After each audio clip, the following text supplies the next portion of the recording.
Good day, everyone. This is Alvin again from the Philippines, and welcome to the episode 2 of my Pageantry Talks with yours truly, Alvin Sebetero. And we have a lot of great topics to talk about this Sunday, and happy Sunday to each and every one of you as well, wherever you are in the world.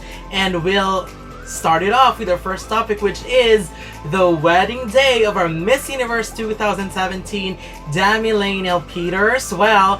Well, Demi made us feel the love in the air during her wedding to the former NFL quarterback, Tebow. Tim did his proposal to Demi last year, January 9, 2019, and a year later, they just tie the knots and get married. So from all of us in the pageant world, we wish them all the best and all the happiness in the world, plus more beautiful babies to come. Of course, we all wanted that. Who knows? They could be the next Miss Universe as well. Moving on to our next topic, which is Abesamis, Binibining Pilipinas Grand International. Well, the Binibining Pilipinas has officially announced Abesamis as the new Binibining Pilipinas Grand International after taking home the first runner-up title last Binibining Pilipinas 2019 pageant.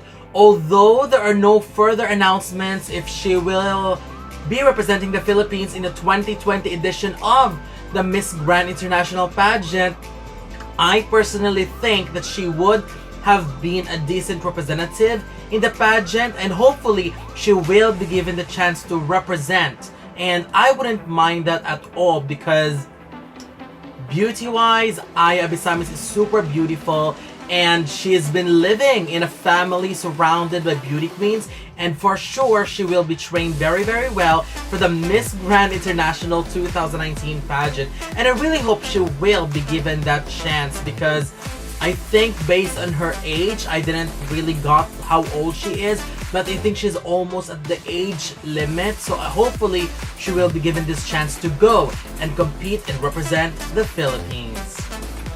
And have you heard? We actually have the Madison Anderson Day. Well, Miss Universe Puerto Rico 2019 and Miss Universe 2019 first runner-up was recognized by the government of her hometown, Orlando, Florida, and has officially declared January 18 as Madison Anderson Day. It was an honor for her for representing her beloved Puerto Rico, and also which includes her own hometown, which is Orlando, Florida, bringing an amazing performance in Miss Universe stage and making everyone proud, including all of us who love Madison very, very much. She also mentioned in her Instagram post that her wish is that others will feel inspired, and hopefully this will create a domino effect of love, goodness, and generosity. That is such a beautiful, beautiful message, and she deserves it. Plus, she also mentioned the upcoming Miss Universe Puerto Rico 2020, which for sure we will all be covering and following after 2 years of amazing performance of Puerto Rico under Denise Quinones Miss Universe 2001, top 5 with Kiara Ortega, and first runner-up with Madison. We are for sure that Puerto Rico is bringing another wave in the Miss Universe pageant. For now, congratulations to our beloved Miss Universe Puerto Rico, Madison Anderson, and thanks to all of my Instagram friends as well who helped me with the translation of many, many content. Thank you very much. Next, moving on to the Puteri Indonesia 2020. Well, Puteri Indonesia 2020 has finally began and is already announcing the different representatives of each region. I am very excited to follow the pageant, especially when the list of candidates is complete. In line with the announcement of candidates, names have already been out there, especially those who are already being considered as a potential front runner. And one of the names that are being talked about and is everywhere in social media is Jihane Almira Chedid. She is 19 years old and representing Jawa Tengah in this Jawa Tengah or Jawa Tengah. I'm not really sure, but forgive me. I'm not really sure how to pronounce it. Jawa Tengah in this edition of Puteri Indonesia 2020. Also, prior to this event, this format of Puteri Indonesia 2020 has been circulating in social media, which talks about the new format of the 2020 pageant. However, someone told us that it was not confirmed yet and is actually a wish list of many pageant fans. Although I personally am impressed with the format, especially the 2 rounds of Q&A, first in Indonesian and then top 3 question and answer using the English language. But whatever format it is, with Frederica's top 10 placement last year, I know for sure that Indonesia will work their hardest to make sure that they'll have a strong fight for the 2020 edition in different international pageants. So, we'll just wait right here until the list of contestants will be complete. And then, we will be following Puteri Indonesia 2020 for sure, which will send representatives to Miss Universe, Miss International, and Miss Supranational. And also, thank you so much as well to Miss Universe Malaysia, because they have already uploaded an individual interview of each contestant, which I will be reviewing later as well. And, of course, one of the most talked about issue a few days ago, the Miss Global 2020 scandal. Well, first of all, I am not really following the Miss Global at all, but they certainly made the headlines when Miss Global Colombia, Jesenia Orozco, went up in front of the stage screaming, protesting, and calling the pageant a fraud. Well, based on many different sources that I got, here's what happened. The pageant is about 7 hours long. 7 hours. Seriously? I could not imagine those ladies wearing heels for 7 hours. Are they trying to beat Miss International for being the longest running pageant live? 7 hours is a bit too much, and 7 hours, that alone sounds like a big joke to me for a pageant. And here's the fun part. They announced the top 25. At that time, everything was good. And then, top 10. Plus 1 wild card. Which is very normal, very similar to other pageants that you are witnessing as well. But then, 7 more ladies joined in. And actually there was no reason provided before, but then later in the pageant it was announced that there was a miscalculation. So they decided to make it top 18. I was like, what? How did it happen? I cannot imagine. It's just, miscalculation is it's definitely not acceptable. There's a lot of different technologies that could do calculations right away, and here you have the result of the top 10. Seriously, miscalculation? I do not accept that reason at all. And then, how can you trim it down to 10 and add more 7 wildcards?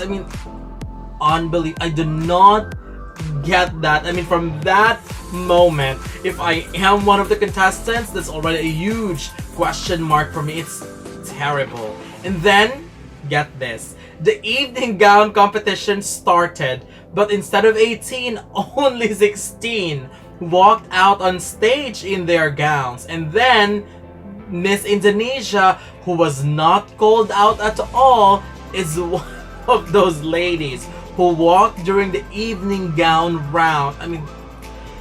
The pageant is just so messed up. Honestly, I do not blame any of these girls.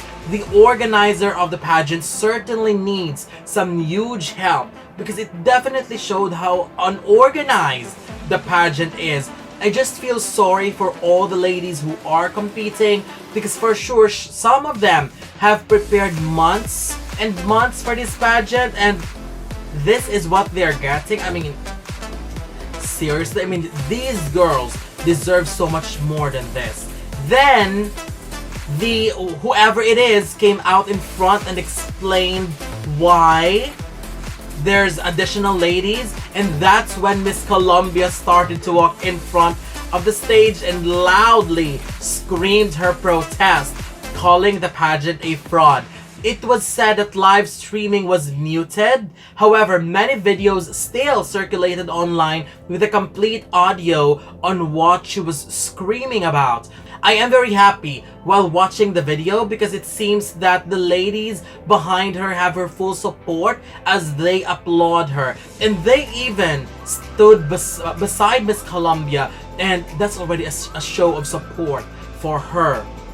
But what's interesting is that none of the pageant organizers stopped her. I mean, they literally let her speak her mind and let her say what she feels. So there she is. She's got the freedom to say whatever she wants in front of the global audience. Well, they didn't know anything. And because of that, I have to give a huge respect and applause to the amazing Miss Global Colombia, Jesenia Orozco.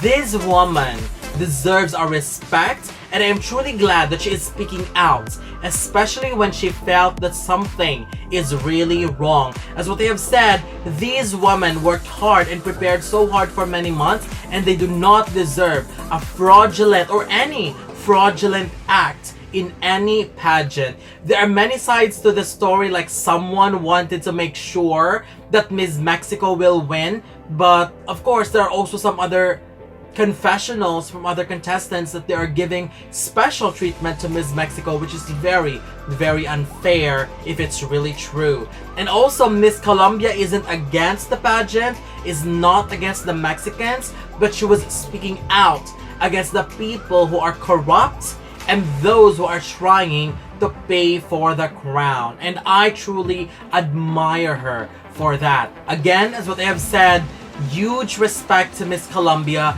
and huge respect to all the ladies who spoke about the truth and still speaking on what truly happened during the pageant. At the end of the night, the winner was Czech Republic, which is still another controversy because Czech Republic is actually the wild card winner. She was the +1 in that top 10. I mean, I'm not questioning any wild card at all as long as she is also a strong performer. Again, I did not follow the pageant, and if she was the rightful winner, then so be it. Czech Republic was the winner, followed by Peru, Brazil, Philippines, and Australia, who completed the top 5. I am not sure what the future holds for Miss Global, but I don't think that this publicity will help the pageant at all. This is a lesson for all the pageants that they must not make any form of negotiations that favors one contestant, because with what happened with Miss Global, with Miss Colombia standing up and speaking the truth, it could definitely happen again in other pageants too. So, just a reminder. So that's it. That's our episode 2 for today. If you wanted to share your comments about these certain topics, please don't forget to hit the comment sections below. And of course, I will be covering some hot topics for certain weeks, and episode 3 will be next Sunday. And if you missed episode 1, it's already available on my YouTube channel, so you can just check it out. And if you wanted me to talk certain topics that you think is worth talking to, don't forget to hit me on my Instagram account to send me a message, and I will make sure that I will read them. So again, thank you very much, and don't forget to subscribe, don't forget to hit the thumbs up button, and thank you very much, and have a wonderful day from the Philippines.